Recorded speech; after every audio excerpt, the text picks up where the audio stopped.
네, 안녕하세요. 저는 오늘 클라우드 데이터베이스 마이그레이션 클래식 환경에서 VPC로 이전이라는 주제로 발표할 조혜진입니다. 네, 목차는 다음과 같습니다. 우선 소개부터 간략히 드리도록 하겠습니다. 네, 저는 아주대학교 수업대학과 4학년에 재학 중이고 올해 2월부터 8월까지 네이버 클라우드의 클라우드 데이터베이스 개발팀에서 인턴으로 근무했습니다. 제가 맡았던 주요 업무는 테크니컬 라이팅으로 고객이 서비스를 쉽게 이해하고 사용할 수 있도록 서비스 가이드와 매뉴얼을 작성하고 정리하는 역할을 했습니다. 이어서 저희 팀이 제공하는 서비스 먼저 간략하게 소개해드리도록 하겠습니다. 저희 팀은 네이버 클라우드 플랫폼의 클라우드 DB 서비스를 담당하고 있습니다. MySQL, MSSQL, PostgreSQL, Redis, MongoDB 데이터베이스 엔진 인스턴스 생성, 백업과 복구, 모니터링 기능을 제공합니다. 또한 기존 온프레미스나 다양한 외부 환경에서 운영 중인 데이터베이스를 클라우드로 이전할 수 있도록 데이터베이스 마이그레이션 서비스를 지원합니다. 지금은 간단히 이 정도로 말씀드리고 뒤에서 각 기능과 사례를 조금 더 구체적으로 이어서 설명드리겠습니다. 우선 데이터베이스 마이그레이션 서비스부터 설명드리도록 하겠습니다. 소스DB에 있는 데이터를 네이버 클라우드 플랫폼의 타깃DB로 전송할 수 있습니다. 마이그레이션을 진행하는 도중에 변경 사항이 발생하면 실시간으로 변경 사항을 동기화하므로 데이터에 유실 없이 안전하게 이관할 수 있습니다. DMS는 총 3가지 방식으로 활용할 수 있는데요. 첫째로 온프레미스나 다른 클라우드 데이터베이스를 NCP 클라우드 데이터베이스로 옮깁니다. 또한 흩어진 데이터베이스들을 하나의 클라우드 데이터베이스로 모을 수 있고요. 하나의 데이터베이스를 여러 클라우드 데이터베이스에 복제해 부하 분산에 사용합니다. 팀의 메인 서비스인 클라우드 DB 서비스는 클라우드 환경에서 DB를 손쉽게 구축하고 자동으로 관리할 수 있는 서비스입니다. 사용자는 원하는 엔진을 선택해 클릭 몇 번으로 손쉽게 DB 인스턴스를 만들 수 있습니다. 서비스의 주요 특징은 다음과 같습니다. 첫 번째는 최적화된 데이터베이스 설정입니다. 대규모 서비스에서 운영하며 이미 검증된 안정적인 설정을 그대로 제공하기 때문에 별도의 DB 튜닝 과정 없이 바로 운영 환경에서 사용할 수 있습니다. 두 번째는 자동 페일오버 기능입니다. 기존 MySQL 엔진 자체에는 없는 기능으로 이 기능을 통해 마스터DB에 장애가 발생하더라도 자동으로 장애를 감지하고 전환해 서비스는 안정적으로 계속 운영할 수 있습니다. 세 번째는 읽기 부하 분산 기능입니다. DB를 마스터 슬레이브 구조로 구성할 수 있습니다. 여기에 로드 밸런서를 연동하면 읽기 쿼리를 여러 슬레이브로 분산시켜 처리 성능을 높일 수 있습니다. 마지막으로 데이터 복원 기능을 제공하고 있습니다. 실수로 데이터를 삭제하거나 잘못 변경했을 때 원하는 시점을 지정해 쉽게 복원할 수 있습니다. 다음은 클라우드 환경에서 데이터베이스의 대표적인 운영 패턴에 대해 알아보도록 하겠습니다. 클라우드 데이터베이스의 기본 구조는 논리적으로 크게 3가지 요소, 컴퓨트, 스토리지, 네트워크로 나눌 수 있습니다. 먼저 컴퓨트입니다. 여기는 데이터베이스 엔진이 실제로 실행되는 곳입니다. 클라우드 서비스에 따라 가상 머신, 컨테이너 또는 서버리스 형태로 제공될 수 있습니다. 사용자는 VC CPU, 메모리 용량, 가용 영역, 그리고 데이터베이스 버전 등을 선택할 수 있고 관리형 서비스에는 엔진 업그레이드 같은 유지보수 작업을 벤더가 대신 처리해 줍니다. 다음은 스토리지입니다. 모든 데이터가 저장되는 영역인데 몇 가지 형태가 있습니다. 클라우드 DB 스토리지는 범용 SSD와 고성능 IOPS형이 있으며 범용 SSD는 일반 서비스에 적합하고 고성능 IOPS형은 원하는 IOPS를 지정해 트랜지션 처리 성능을 극대화할 수 있습니다. 로컬 NVMe는 데이터베이스 인스턴스 물리 서버에 직접 붙어 있어 지연 시간이 짧습니다. 오브젝트 스토리지는 스냅샷이나 아카이브 로그를 저장하는 데 주로 쓰입니다. DB 내부적으로는 변경 사항이 먼저 로그에 기록된 뒤 실제 데이터 파일에 반영되고 스냅샷과 로그는 오브젝트 스토리지에 보관되어 특정 시점 복구가 가능해집니다. 마지막으로 네트워크입니다. 데이터베이스의 접근과 격리를 담당하는 부분이며 VPC와 서브넷, 라우트 테이블, 인터넷 게이트웨이나 넷 게이트웨이 같은 요소로 구성됩니다. 보안은 보통 2가지로 관리하는데요. 인스턴스 단위의 상태 기반 방화벽인 세큐리티 그룹, 그리고 서브넷 단위로 규칙을 적용할 수 있는 네트워크 ACL로 관리합니다.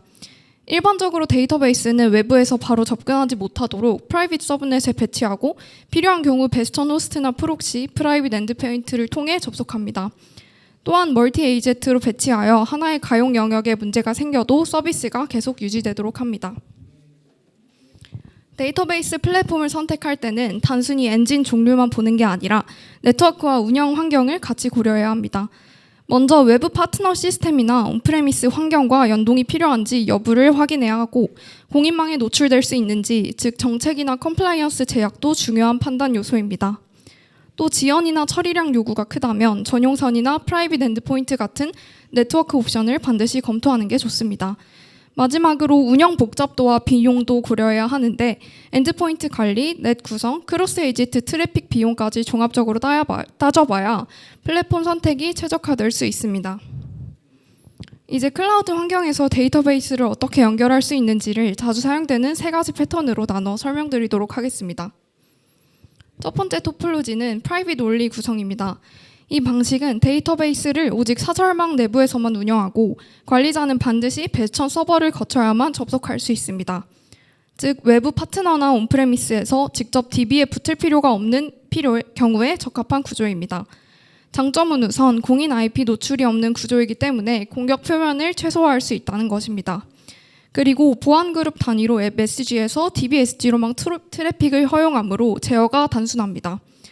또한 앱과 DB를 같은 AZ에 두면 크로스 AZ 트래픽이 줄어들어 지연 시간과 비용 예측이 용이하다는 점이 특징입니다. 하지만 주의할 점이 몇 가지 있는데요. 우선 DB가 외부로 나가는 경우에는 넷 게이트웨이나 이그레스 비용이 발생할 수 있으니 대역폭 관리가 필요합니다. 또 베스턴 서버는 관리 접속의 단일 진입점이 되기 때문에 반드시 이중화를 고려하고 MFA나 저스틴타임 접근 통제를 적용해야 합니다.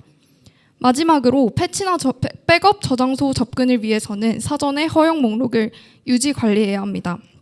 운영 시 체크리스트를 정리해보자면 베스턴 서버를 반드시 두고 접속 기록을 중앙에서 수집합니다. 보안 그룹은 앱 SG에서 DB-SG로 필요한 포트를 열어두고 엔드포인트는 프라이빗 DNS를 활용해 일관성을 유지하는 것이 좋습니다. 그리고 앱과 DB를 같은 AZ에 배치해야 성능 확보에 유리합니다. 여기에 더해서 VPC 플로우 로그스와 DB 감사 로그를 함께 수집해서 경보 체계를 갖추는 것이 좋습니다. 다음은 비안, 프라이빗 엔드포인트와 피어링 방식입니다. 이 방식의 목적은 데이터베이스 트래픽이 인터넷을 거치지 않고 사설망으로만 흐르도록 해서 보안을 강화하고 지연 시간을 줄이며 경로 일관성을 확보하는 데 있습니다. 적용되는 대상은 다양합니다. 예를 들어 다른 VPC나 다른 계정에서 접근해야 할 때 리전이 다른 경우에는 온프레미스 IDC 환경 그리고 다른 클라우드와 연결될 때도 이 방식이 사용됩니다. 구체적인 연결 방식에는 4가지가 있습니다. 첫 번째는 VPN입니다. IPsec 기반 채널을 통해 인터넷 위에 암호화된 터널을 만들고 이를 통해 마치 사설망처럼 통신할 수 있습니다. 두 번째는 전용선입니다. 사업자의 백본망을 타는 전용 회선을 활용해 온프레미스와 클라우드 간을 직접 L2 또는 L3 레벨로 연결합니다. 세 번째는 VPC 피어링입니다. 두 VPC 간에 직접 사설 라우팅을 맺어서 통신합니다.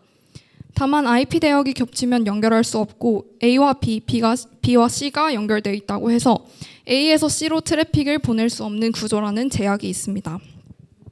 마지막은 프라이빗 링크입니다. 전체 서브넷을 노출하는 대신 특정 서비스 단위 엔드포인트로만 소비자 VPC에 안전하게 노출하는 방식입니다. 계정이나 조직 간의 서비스를 공유할 때 특히 적합합니다. 다음은 CAN, 제한적 퍼블릭 엔드포인트 방식입니다. 이 경우는 데이터베이스에 공인 IP를 직접 붙여서 인터넷을 통해 직접 접근할 수 있게 하는 구조입니다. 예시와 같이 외부 PC와 서버에서 DB 주소를 입력하면 바로 접속이 가능합니다. 하지만 이 방식은 공인 IP가 열려있다는 점에서 다른 토폴로지에 비해 보안적으로 취약하다는 점이 특징입니다. 따라서 내부망 접근이 불가하거나 외부 파트너나 개발자가 꼭 접속해야 하는 특별한 상황에서만 제한적으로 사용합니다. 그리고 사용 시에는 반드시 조한 조치가 필요합니다. 접속 가능한 출발지 IP를 제한하고 TLS 암호화를 강제하며 필요하다면 접근 대행 프록시를 두어 추가 방어선을 마련하는 것이 좋습니다. 기본적으로는 앞서 말씀드린 프라이빗 네트워크나 프라이빗 링크를 통한 접근이 권장됩니다. 네, 앞에서는 연결 방식 자체를 설명드렸었는데 이제는 주요 운영 포인트 몇 가지를 말씀드리도록 하겠습니다. 첫 번째는 커넥션 관리입니다. DB 엔진은 커넥션마다 메모리와 컨텍스트를 소모하기 때문에 서버리스처럼 순간적으로 연결이 몰리면 성능이 급격히 떨어질 수 있습니다. 이를 해결하기 위해 DB 앞단에 프록시나 풀러를 두는데 PostgreSQL은 PG 바운서, MySQL은 프록시 SQL 같은 서비스가 있습니다. 이 계층을 두면 커넥션 폭주를 흡수하고 읽기 쓰기 분리나 장애 감지도 가능해집니다. 두 번째는 품질과 비용 포인트입니다. 연결 품질은 지연, 지터, 패킷 순실률, 가용성 같은 지표로 관리해야 합니다. 또한 비용 측면에서는 크로스 AZ 전송이나 리전 간 데이터 복제, 프라이빗 링크 과금, 인터넷 이그레스 비용 등이 누적되기 때문에 아키텍처 설계 시 고려가 반드시 필요합니다. 절감 방법으로는 앱과 DB를 같은 AZ에 두고 읽기 트래픽은 로컬 레플리카로 흡수하는 방식이 효과적입니다. 세 번째로 백업인데요. 클라우드 DB는 기본적으로 자동 백업과 스냅샷을 제공합니다. 정해진 주기에 따라 스냅샷을 찍고 징분 로그 아카이브를 보관해서 필요할 때 특정 시점으로 복구할 수 있습니다. RPO는 복구 시 허용 가능한 데이터 손실의 한계를 의미하고 RTO는 장애 발생 후 서비스를 복구하는 데 걸리는 목표 시간을 의미합니다. DB 관점에서 RPO는 백업 주기나 로그 동기화 빈도에 따라 결정되는 데이터 보호 수준을 뜻하고 RTO는 이중화, 장애 조치 같은 복구 아키텍처 설계에 따라 달라지는 서비스 가용성 수준을 의미합니다. 따라서 운영 환경에서는 RPO와 RTO 목표를 정확히 수치로 정의하고 백업 보존 주기를 정하며 백업 실패가 발생했을 때 반드시 알람이 울리도록 구성하는 것이 좋습니다.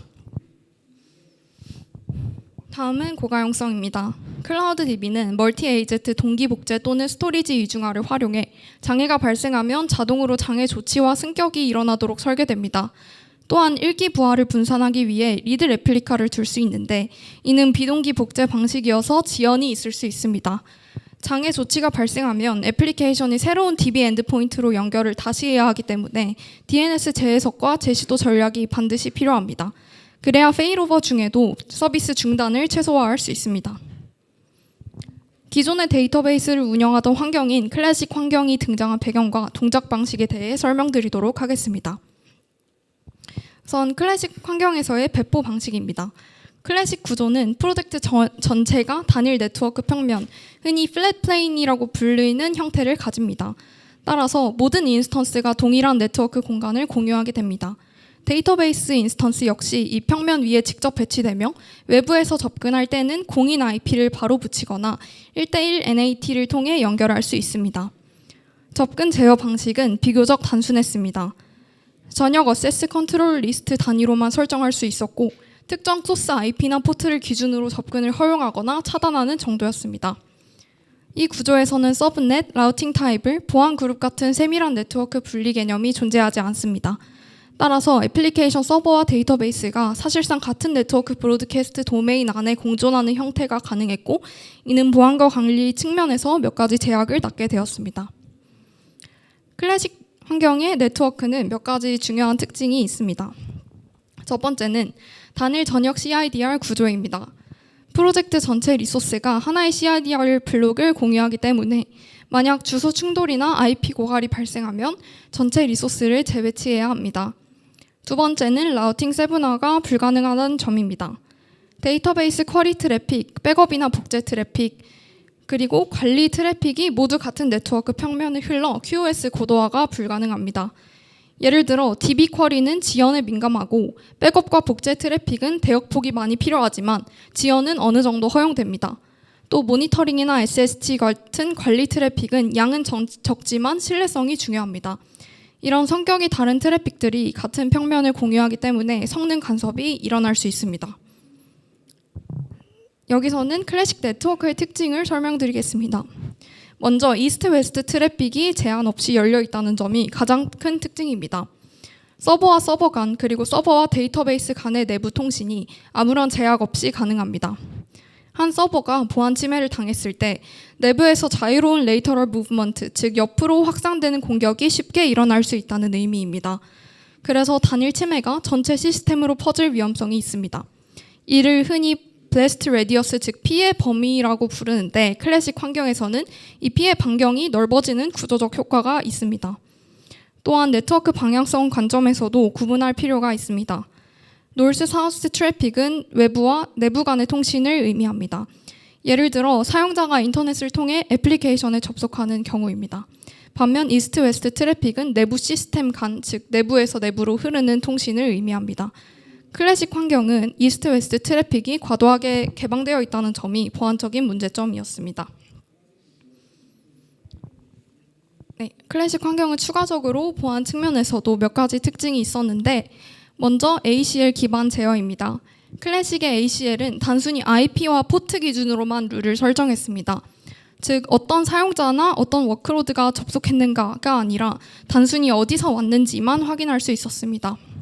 이 때문에 제로 트러스트나 역할 기반 접근 제어 혹은 행위 감사 같은 고도화된 보안 모델을 구현하기가 불가능했습니다.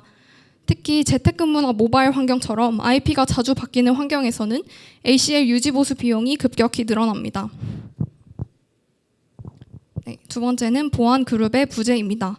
보안 그룹이 있으면 서버를 역할 단위로 묶어서 앱 그룹은 DB 그룹의 특정 포트로 접근 가능하다라는 식으로 정책을 정의할 수 있습니다. 하지만 DB 접근을 허용하려면 애플리케이션 서버 각각의 IP를 모두 ACL의 화이트 리스트로 넣어야 했습니다. 서버가 늘어나거나 IP가 바뀔 때마다 규칙을 수정해야 해서 번거로운 측면이 있었습니다. 이런 한계를 극복하기 위해 어떻게 VPC 환경으로 발전했는지 설명드리도록 하겠습니다. 초기 클래식 구조는 모든 리소스를 하나의 네트워크에 두는 방식으로 빠른 배포와 단순한 관리에 용이했습니다. 하지만 서비스가 복잡해지고 보안 위협이 늘어나면서 개발, 스테이징, 운영 환경이 같은 네트워크를 쓰는 방식은 약간의 한계가 있었습니다. 예를 들어 웹 서버가 침해되면 같은 평면 안에 DB까지 바로 레이터럴 무브먼트가 가능했습니다. 그래서 최근에는 서비스 단위로 VPC를 독립적으로 부여하고 내부는 서브넷과 라우팅 타입으로 구분하는 방식이 요구됩니다. DB는 프라이빗 서브넷에만 두고 외부로 노출되는 건 애플리케이션 서버로 제한합니다. 그리고 ACG, 즉 보안 그룹을 활용해서 앱 SG와 DB SG를 관계를 정의하면 최소 권한 원칙을 시스템적으로 구현할 수 있습니다. 클래식 구조는 단일 서비스나 단일 프로젝트 운영에 충분했습니다. 하지만 점점 클라우드를 여러 팀, 여러 고객, 나아가 여러 리전에 동시에 확장해야 하는 상황이 오면서 새로운 요구가 등장했습니다. 지금은 프로젝트별, 팀별, 고객별로 각각 독립된 VPC를 확장해 네트워크를 격리하는 방식이 필요합니다. VPC 단위로 CIDR을 따로 설계할 수 있어 IP 충돌도 막을 수 있고, 리전 간에는 VPC 피어링이나 다이렉트 커넥트, 클라우드 커넥트 같은 전용 회선을 활용해 글로벌 확장이 가능합니다. 특히 금융 및 공공기관처럼 멀티 테넌시 환경에서 운영해야 하는 경우 이런 구조를 통해 데이터와 트래픽 경계를 명확히 보장할 수 있어 규제 대응에도 유리해집니다. 엔터프라이즈 환경에서 흔하게 요구되는 클라우드 DB 아키텍처 요구사항은 다음과 같습니다. 첫째는 공격면 최소화입니다. 현대적인 클라우드 DB의 보안 측면에서는 가급적 통신이 프라이빗 링크나 피어링 같은 전용 경로를 통해 이루어지도록 권장합니다. 둘째는 운영 경로 통제입니다. 운영자는 베스천 호스트를 경유하고 모든 세션은 녹화돼 재생 가능한 형태로 저장됩니다. 또 IAM에서 부여되는 관리 권한과 DB 계정 권한은 분리되며 민감한 작업은 듀얼 컨트롤, 즉 이중 승인 프로세스로 보호됩니다. 셋째는 회복 탄력성입니다. 단순 이중화가 아니라 멀티 에이제트 자동 페이로버로 RTO를 분단위로 보장하고 크로스 리전 복제를 통해 지역 장애에도 대비할 수 있어야 합니다. 마지막은 행위 기반 감사입니다. 단순 접속 로그가 아니라 VPC 플로우 로그와 DB 어디트 로그를 상관 분석해 누가 언제 어떤 쿼리를 실행했는가를 재현 가능한 수준으로 남기는 것이 권장됩니다. 이러한 요구사항을 기반으로 등장한 VPC 아키텍처의 특징점에 대해서 설명해 드리도록 하겠습니다. 이제 VPC 환경의 기본 구조입니다. 먼저 VPC는 사용자가 독립적으로 소유하는 가상 네트워크 공간입니다. 이 안에서 자원들을 원하는 방식으로 배치하고 보안 정책과 통신 경로를 직접 설계할 수 있습니다. VPC 내부는 서브넷으로 나뉘는데 퍼블릭 서브넷에는 외부와 통신이 필요한 웹서버 같은 자원을 두고 프라이빗 서브넷에는 데이터베이스와 내부 API 서버처럼 외부 노출이 불필요한 자원을 배치합니다. 서브넷과 통신은 라우팅 테이블을 통해 제어합니다. 예를 들어 DB가 있는 서브넷은 인터넷 게이트웨이를 거치지 못하게 막고 애플리케이션 서버가 있는 서브넷은 외부 접근을 허용합니다. 마지막으로 보안 그룹이 있습니다. 이를 인스턴스 단위로 적용하는 stateful 방화벽인데 단순히 IP 기반이 아니라 객체 단위로 접근 정책을 정의할 수 있습니다. 이렇게 VPC, 서브넷, 라우팅 테이블, 보안 그룹이 결합해 기본적인 VPC 보안 아키텍처가 구성됩니다. VPC 환경에서 데이터베이스를 구성할 때 얻을 수 있는 장점을 세 가지로 정리할 수 있습니다. 첫째, 접근 제어가 세밀해집니다. 클래식의 ACL은 단순히 IP 단위로 허용과 차단을 관리했기 때문에 운영 효율성이 떨어졌습니다. VPC에서는 보안 그룹을 객체 단위로 참제할 수 있어 앱 그룹에서 DB 그룹으로만 접근 허용 같은 정책을 정의할 수 있습니다. 서버를 증설하거나 축소하더라도 정책이 자동 반영되므로 최소 권한 원칙을 일관되게 유지할 수 있습니다. 둘째, 멀티 AZ 기반 고가용성입니다. DB 인스턴스를 서로 다른 가용 영역에 분산 배치하면 특정 AZ에 장애가 나더라도 서비스는 지속됩니다. 스토리지 복제와 자동 페일오버 기능을 통해 복구 시간과 데이터 손실 지표를 줄일 수 있습니다. 셋째, 프라이빗 서브넷 기반 내재화된 보안입니다. DB는 퍼블릭 서브넷에 두지 않고 프라이빗 서브넷에 배치합니다. 따라서 외부 네트워크에서 직접 접근할 수 없고 오직 애플리케이션 서브넷이나 VPN 전용선을 통한 관리 네트워크만 DB에 접속할 수 있습니다. 이처럼 보안이 아키텍처 설계 자체에 내재화되므로 별도의 장치 없이도 안전한 운영이 가능합니다.